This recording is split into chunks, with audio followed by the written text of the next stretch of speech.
Welcome to the Genius Factory. Enjoy the video. You begin by confirming what you can control.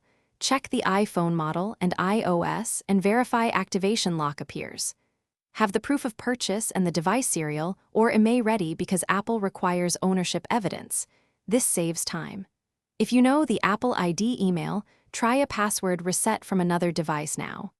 Once done, make sure you can access the owner's email or contact them. These first moves determine whether you follow Apple's recovery route or a workspace-based service. You next contact Apple support or book a Genius Bar visit. Explain activation lock removal and be concise. When asked, upload the receipt image, the serial/IMEI, and a matching government ID. This proves ownership and speeds verification. Apple will review the documents.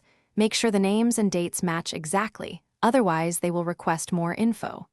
Once submitted, watch for email updates. Expect a reply in 1 to 3 business days, and follow any additional steps they outline to finalize. You finish by following Apple's removal instructions.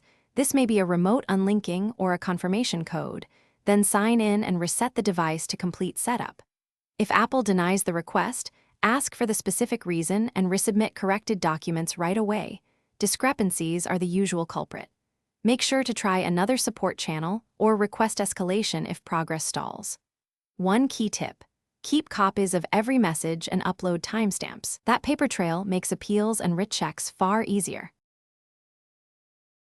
Thanks for watching. If you found this helpful, don't forget to like and subscribe.